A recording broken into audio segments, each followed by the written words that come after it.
Have you ever considered becoming a foster parent? Now's the time to learn more about the important role they play in the lives of children in crisis. I'm pleased to welcome John Murray, CEO of Families First of Virginia, who has some mighty good things to say about foster families and the good that they do.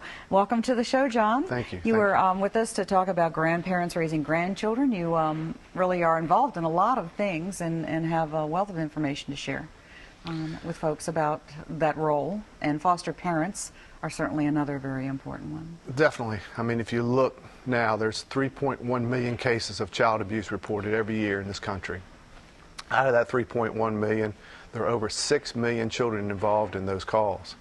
So currently now we have over 400,000 children in foster care. So we're in dire need of foster families. Right, and becoming a foster family or a foster parent isn't as easy as just picking up the phone and saying, I want to be one. This requires careful screening, and the people that are interested need to understand what they're committing to. Definitely. They have to understand there are changes that happen because of the abuse, and they have to parent differently. They can't just parent like they did with their own children. And so there's specialized training that they have to go through, and there's a rigorous training schedule that they have to go through in order to be certified through the agency. Okay.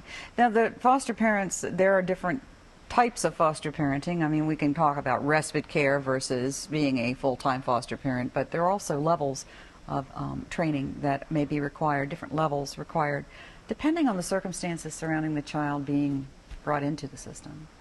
Yeah, Therapeutic Foster Care is my agency at Families First of Virginia, and they work with children that have been abused, and we see signs of the emotional abuse and the effects of that.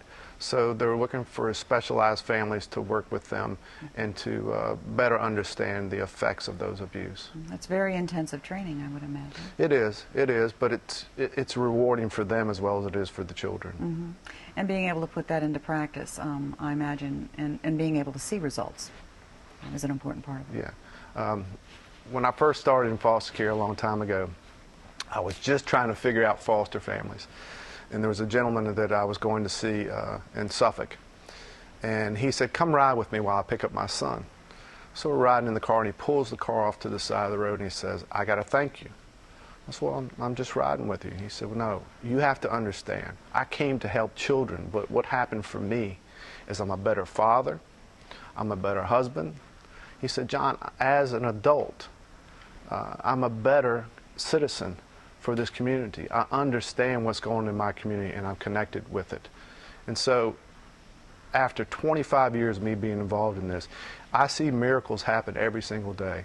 Teaching children that they can be loved without being abused is a rewarding part of every foster family's life.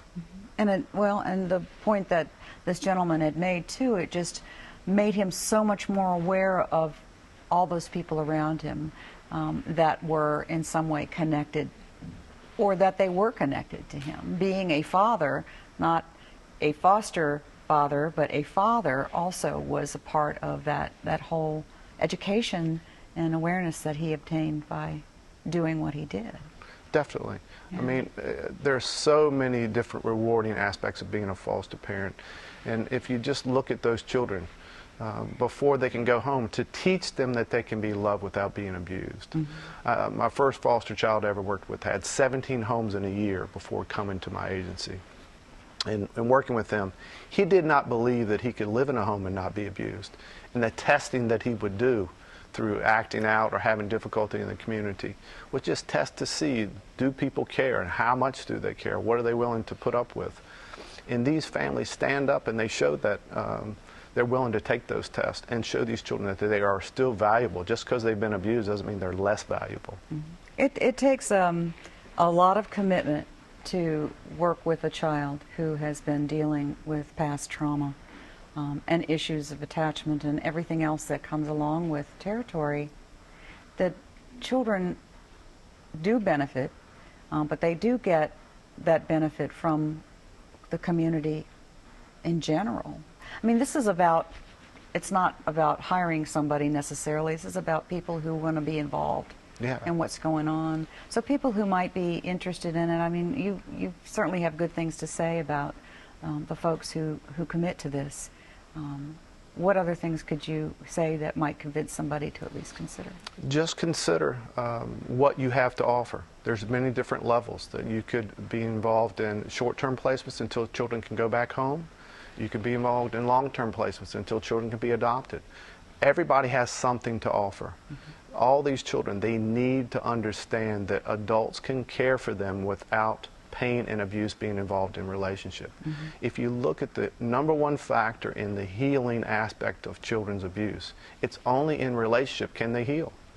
And that's why it's so important. You could have the best facilities in the world, but in a family setting, for these children to experience that kind of love and commitment, that's when they truly can change the effects of the abuse. And so anybody out there willing to try, that's all it takes, is just trying.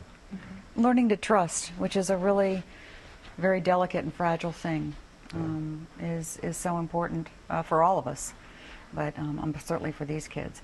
So with we have Foster Care Month coming up in the month of May. We'll be hearing a lot more about foster parenting and the need for them, but I suppose there's just so much more you can say in praise of what they do. There's so many success stories out there. Unfortunately, we hear a lot of negative stories, but there's so many success stories, and we have to look at success differently. Just demonstrating what a family looks like is a miracle for these children. They just truly don't understand the dynamics of what a healthy family looks like and acts like. Yeah. Well, it's good to know that there are organizations and people that are willing to step up and take that on and provide a child with a life-changing experience. Yes. So, and we'll be talking to another organization in just a minute. I want to thank you very much for taking the time out to share your perspective on this, and I'm sure we'll be seeing you again down the road. Thank you. And we'll tap into your expertise. Thank you very much. Thank you, John. We'll be back in a moment to talk about another form of child advocacy, details about CASA volunteers when we return.